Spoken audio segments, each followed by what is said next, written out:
आज इस पॉडकास्ट में मैं आपसे एक ऐसा गोल्ड मटेरियल कंटेंट शेयर करूँगी, जिसे सिखाने के लिए ऑनलाइन और ऑफ़लाइन दोनों जगह पे बहुत मारा-मारी है। मुझे नहीं लगता कि आपने एनर्जी मैनेजमेंट ऐसा कुछ सुना होगा। पर आज इस पॉडकास्ट के थ्रू मैं आपको ये बता देना चाहती हूँ कि एनर्जी मैनेजमेंट टाइम मैनेजमेंट से बहुत ज़्यादा इम्पोर्टेंट चीज़ है। और सच बताऊँ तो ये कोई ऐसी चीज़ नहीं है जिसको मैंने किसी बुक से या किसी कोर्स से सीखा हो। मुझे ये अपनी ही लाइफ़ को ऑब्ज़र्व करते-करते समझ में आई है। कई सालों तक मुझे ये लगता रहा कि मेरी जो मेन प्रॉब्लम है वो टाइम मैनेजमेंट की है। और मैं भी बाकी सब लोगों की तरह टाइम टेबल बनाती थी कि कब उठना है, कब पढ़ाई करना है, कब कौन-सा काम करना है, कब रेस्ट करना है। ये सब कुछ डिटेल में है। लेकिन अजीब बात ये है कि अजीब से भी ज़्यादा कॉमन बात ये है कि जब-जब मैंने टाइम टेबल बनाया तो मैं उसे फ़ॉलो नहीं कर पाई। यही कहूँगी कि टाइम टेबल और टाइम मैनेजमेंट करते हुए मुझे आज तक सिर्फ़ एक ही चीज़ हासिल हुई और वो है बहुत सारा गिल्ट। फिर धीरे-धीरे मैंने नोटिस करना शुरू किया, मुझे समझ में आया कि प्रॉब्लम टाइम की नहीं है, प्रॉब्लम एनर्जी की है। कुछ काम ऐसे होते हैं जहाँ मैं सिर्फ 20 मिनट तक काम करती हूँ और मैं पूरी तरीके से मेंटली एग्ज़ॉस्ट हो जाती हूँ। और कुछ काम ऐसे हैं जिन्हें मैं 2 घंटे तक करती हूँ, लेकिन फिर भी अंदर से मैं बहुत अलाइव फ़ील करती हूँ। तो ये बात तो क्लियर है कि लाइफ़ असल में टाइम से नहीं चलती है, लाइफ़ एनर्जी से चलती है। लेकिन दिक्कत ये है कि हम सब लोग टाइम मैनेजमेंट सीखने में लगे हुए हैं। और दरअसल सिर्फ सीखने में नहीं बल्कि अपने हर 1 मिनट का हम हिसाब-किताब लगाना चाहते हैं।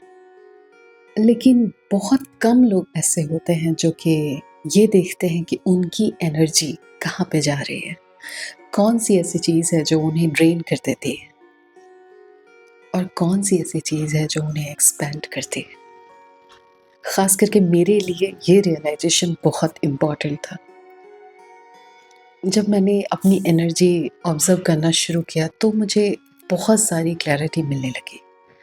मुझे समझ में आने लगा कि मैं किन लोगों के साथ रहकर बहुत थक जाती हूँ, किस कन्वर्सेशन के बाद मैं बहुत हल्का महसूस करती हूँ और कौन-सा ऐसा काम है जो सिर्फ़ मैं गिल्ट की वजह से करने लग जाती हूँ और कौन-सा ऐसा काम है जो वाक़ई में मेरे अंदर जान भर देता है। एंड ऑनेस्टली मुझे लगता है कि एनर्जी मैनेजमेंट कोई ऐसी चीज़ नहीं है दरअसल जिसे मैं सिस्टमैटिकली आपको एक्सप्लेन कर सकूँ। ऐसा कोई मैकेनिकल चीज़ नहीं है। ये कोई ऐसी चीज़ नहीं है जिसमें मैं आपको 5 स्टेप या 7 रूल बता सकूँ। ये ज़्यादा ऑब्ज़र्वेशन की चीज़ है, ये सेल्फ अवेयरनेस की चीज़ है। इसलिए अगर आज इस पॉडकास्ट के थ्रू आप एक चीज़ लेकर जाना चाहते हैं, तो आज एक छोटा-सा एक्सपेरिमेंट आप कीजिए। पूरे दिन में आपने जो-जो काम किया है, उन्हें नोट डाउन कीजिए। आप रात में सोने से पहले ये एक्टिविटी कर सकते हैं। बस 3 कॉलम आपको बनाना है। पहला कॉलम कि मैंने आज क्या-क्या किया। दूसरे कॉलम में ये लिखना है कि मैंने ये क्यों किया और तीसरे कॉलम में ये लिखना है कि इस काम को करते वक़्त मुझे कैसा महसूस हुआ। बस इतना ही। कोई जजमेंट मैं नहीं देना चाहती आपको। कोई सेल्फ इम्प्रूवमेंट चैलेंज नहीं है ये। ये कोई मोटिवेशन की बात नहीं है। ये सिर्फ़ सिंपल प्लेन ऑब्ज़र्वेशन है। मुझे ऐसा लगता है कि इस छोटी-सी एक्टिविटी को करने के बाद, इस छोटे से एक्सरसाइज़ से आपको अपने बारे में बहुत कुछ पता चलेगा।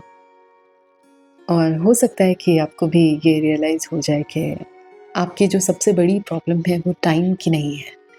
आपकी सबसे बड़ी प्रॉब्लम एनर्जी की है, एनर्जी फ्लो की है। और जब आप अपनी एनर्जी को समझना शुरू कर देते हैं तो धीरे-धीरे आपका टाइम भी सही जगह पे लगना शुरू हो जाता है। और शायद मुझे ऐसा लगता है कि इस एक्टिविटी को करने के बाद आपको दोबारा लाइफ़ में कभी भी अपनी खुद की लाइफ़ को मैनेज करने के लिए कोई टाइम मैनेजमेंट का कोर्स या फिर